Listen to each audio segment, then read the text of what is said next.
السلام علیکم، welcome to my channel Deen Tube. تو آج کے سٹوریز آف پروفیٹ میں ہم پروفیٹ حضرت یونس علیہ السلام کا واقعہ سنیں گے۔ پروفیٹ حضرت یونس علیہ السلام کا ذکر اللہ نے قرآن میں بھی کیا ہے۔ پروفیٹ حضرت یونس علیہ السلام کے نام پر قرآن کریم میں پوری ایک سورت بھی ہے۔ بائبل میں حضرت یونس علیہ السلام کو جونا کے نام سے بھی جانا جاتا ہے۔ اگر آپ کو اسٹوریز آف پروفیٹ میں انٹرسٹ ہے تو پلیز میرے چینل کو سبسکرائب کر لیجئے۔ تو چلیے شروع کرتے ہیں with the real life story of prophet حضرت یونس علیہ السلام۔ حضرت یونس علیہ السلام شہر نینوا میں پیغمبر بنا کر بھیجے گئے۔ آپ لوگوں کو ہدایت کرتے، نیکی کی طرف بلاتے، برے کاموں سے روکتے تھے۔ آپ علیہ السلام قوم سمود کی طرف بھیجے گئے۔ اس قوم کے لوگ بتوں کی پوجا کرتے تھے۔ جب آپ علیہ السلام لوگوں کو حق کی طرف بلاتے اور خدائے واحد پر ایمان لانے کی تلقین کرتے، لیکن آپ علیہ السلام کی تعلیمات کا انکار کرتے اور حضرت یونس علیہ السلام سے کہتے کہ ہم تیرے خدا کو نہیں مانتے، اس پر آپ فرماتے کہ خدا کے عذاب سے ڈرو جو بہت سخت عذاب ہے، اور لوگ آپ علیہ السلام کی باتیں سن کر آپ علیہ السلام کا مذاق اڑاتے اور آپ علیہ السلام کی راہ میں رکاوٹیں کھڑی کرتے۔ آپ علیہ السلام نے قوم سمود کو راہ راست پر لانے کے لیے بہت کوششیں کی، لیکن بھٹکی ہوئی قوم پر آپ علیہ السلام کی نصیحت کا کوئی اثر نہ ہوا، تو آپ علیہ السلام کو یقین ہو گیا کہ یہ لوگ خدا پر ایمان نہیں لائیں گے۔ آپ علیہ السلام مایوس ہو گئے۔ مایوسی کی حالت میں آپ علیہ السلام نے قوم سمود کی تباہی و بربادی کے لیے بد دعا کی اور اس سرزمین سے نکل پڑے۔ چلتے چلتے دریائے فرات کے کنارے پہنچے تو دیکھا کہ ایک کشتی کنارے پر لگی ہے، لوگ اس پر سوار ہو رہے ہیں۔ ان کی دیکھا دیکھی آپ علیہ السلام بھی اس پر سوار ہو گئے، جنہیں جانا تھا وہ سب سوار ہو چکے۔ کشتی لوگوں سے بھر چکی۔ اس کے بعد کشتی اپنی منزل کی طرف روانہ ہوئی۔ سمندر پرسکون تھا، آسمان بھی صاف تھا، مسافر اطمینان سے بیٹھے ہوئے تھے۔ جب کشتی بیچ سمندر میں پہنچی تو دیکھا کہ آسمان پر سیاہ بادل اٹھ رہے ہیں، پھر ہوائیں چلنے لگی۔ ہوا اچانک طوفان کی شکل اختیار کر گئی، سمندر میں کشتی ڈگمگانے لگی، سمندر کی لہریں اوپر نیچے ہونے لگی، بارش بھی شروع ہو گئی۔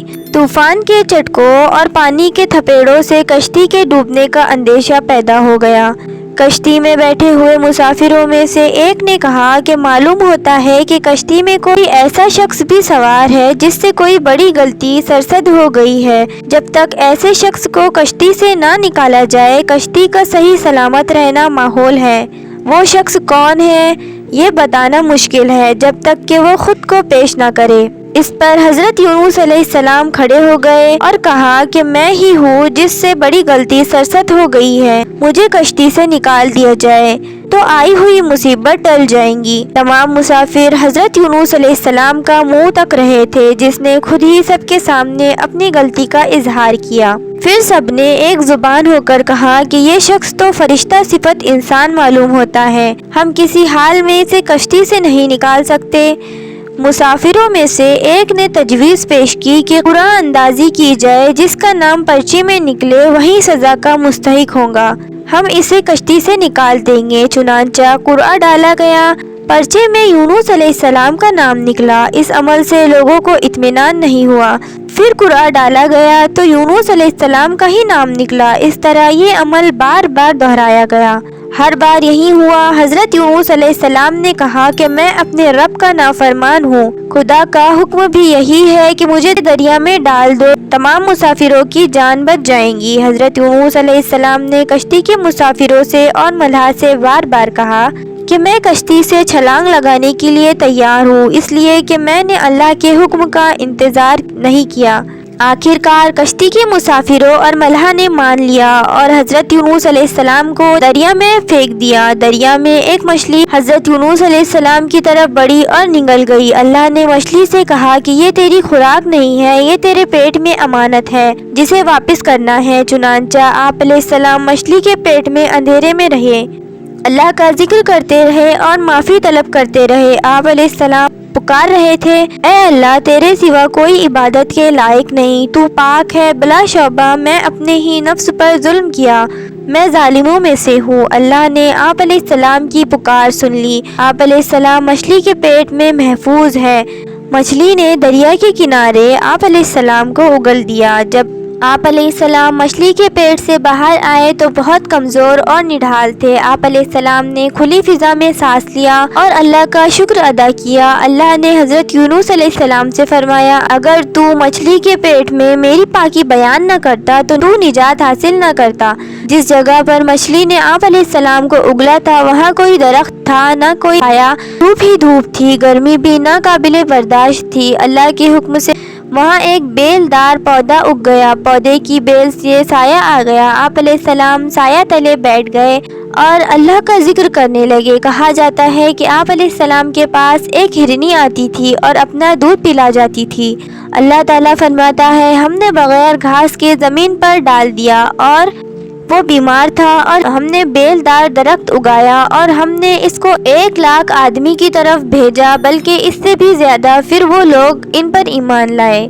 ملک نینوا چھوڑ دینے کے بعد آپ علیہ السلام کی قوم آپ علیہ السلام کو بہت زیادہ یاد کرنے لگی۔ آپ علیہ السلام کے نکل جانے کے بعد پچھتانے لگی۔ لوگوں نے محسوس کیا کہ آپ علیہ السلام نبی تھے اور ہدایت کے لیے آئے تھے۔ لوگوں نے اللہ سے معافی طلب کی اور وہ حضرت یونس علیہ السلام کی آمد کا انتظار کرنے لگے۔ لوگوں نے اقرار کیا کہ ہم اللہ پر ایمان لائے اور اس بات پر بھی کہ یونس علیہ السلام اللہ کے بھیجے ہوئے نبی ہے اور آپ علیہ السلام کے لائے ہوئے پیغام پر یقین رکھتے ہیں اور یونس علیہ السلام کی تصدیق کرتے ہیں۔ اور قوم کے لوگ ایک دوسرے سے کہنے لگے کہ اگر حضرت یونس علیہ السلام ہمارے درمیان آ جائے تو ہم سب ان کی تعظیم کرنے لگیں گے اور آپ علیہ السلام کے حکم پر عمل کریں گے۔ اللہ نے حضرت یونس علیہ السلام کو حکم دیا کہ وہ قوم کی طرف جائے اور اللہ کا پیغام سنائے اور انہیں برائی سے روکے، نیکی کی طرف بلائے، لوگوں کو آپس میں ایک دوسرے سے اچھا سلوک کرنے کی تلقین کرے۔ چنانچہ اللہ کے حکم پر جب آپ علیہ السلام اپنی قوم کی طرف لوٹ آئے تو قوم نے خوشی و مسرت کا اظہار کیا،